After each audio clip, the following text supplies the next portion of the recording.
Hi guys welcome back to the channel. ఈ వీడియోలో నేను మీకు చూపిపోతున్నాను మ్యాక్బుక్లో క్రోమ్ అనేది ఎలా ఇన్స్టాల్ చేయాలి సక్సెస్ఫుల్గా అండ్ క్లీన్గా అని. ఒకవేళ మీ దగ్గర మ్యాక్బుక్ ఉంది, లేకుంటే ఐమ్యాక్ ఉంది, లేకుంటే మ్యాక్ మినీ ఉందన్నా కూడా సేమ్ ఇదే ప్రాసెస్ అనమాట. So let start.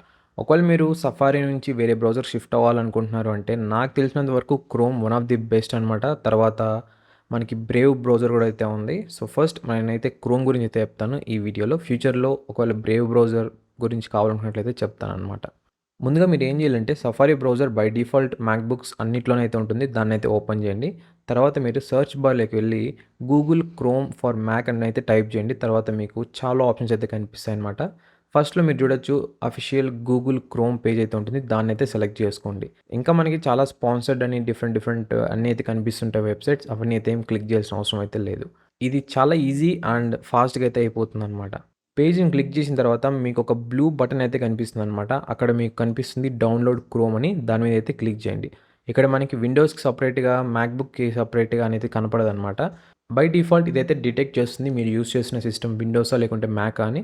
సో ఆటోమేటిక్‌గా అయితే డౌన్‌లోడ్ అయితే అవుతుంది. ఇంకా ఫైల్స్ చూసుకున్నట్లయితే ఇది .dmg ఫైల్ ఫార్మాట్‌లో అయితే డౌన్‌లోడ్ అవుతుందనమాట.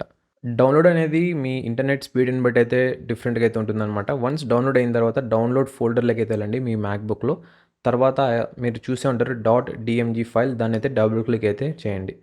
తర్వాత మీకు ఈ విధంగా స్క్రీన్ అయితే కనిపిస్తుంది. ఇప్పుడేంటంటే మీరు సింపుల్‌గా ఆ క్రోమ్ ఐకాన్‌ని డ్రాగ్ చేసి కింద కనిపిస్తున్న అప్లికేషన్ అనే దాంట్లోకి డ్రాప్ చేయాలనమాట. సో డ్రాప్ చేసిన వెంటనే మీకు కొన్ని పర్మిషన్స్ కూడా అడుగుతుంది. దాన్నైతే యాక్సెప్ట్ చేయండి.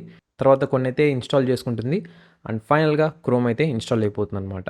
ఆఫ్‌కోర్స్ క్రోమ్ ఓపెన్ చేసిన తర్వాత మీకు కొన్ని పర్మిషన్స్ అయితే అడుగుతుంది. అవన్నీ కూడా అయితే మీరు ఎనేబుల్ చేయాలి క్రోమ్‌ని పర్ఫెక్ట్‌గా యూజ్ చేయాలంటే. ఒకవేళ మీరు క్రోమ్ విండోస్‌లో యూజ్ చేస్తున్నారంటే అక్కడ మీరు లాగిన్ అయితే అవ్వండి ఫస్ట్ మీ గూగుల్ అకౌంట్‌తో. ఆ అకౌంట్‌తో కనుక లాగిన్ అయినట్లయితే సేమ్ అదే అకౌంట్‌తో మళ్ళీ ఇక్కడ మ్యాక్‌బుక్‌లో కూడా అయితే లాగిన్ అవ్వండి. సో దట్ మీరు మళ్ళీ ఆ బుక్ మార్క్స్ కానీ, ఎక్స్‌టెన్షన్స్ ఇవన్నీ మళ్ళీ డౌన్‌లోడ్ చేయాల్సిన అవసరం అయితే లేదు. ఆటోమేటిక్‌గా అయితే అన్నీ అయితే సెట్ అయిపోతాయన్నమాట. సో ఈ విధంగా అయితే మీరు గూగుల్ క్రోమ్‌ని ఇన్‌స్టాల్ చేయొచ్చు మీ మ్యాక్‌బుక్‌లో. ఐ హోప్ ఈ వీడియో మీకు హెల్ప్‌ఫుల్‌గా అనిపించిందని అనుకుంటున్నాను. Like, share and subscribe for more tips and tricks and also gadget reviews.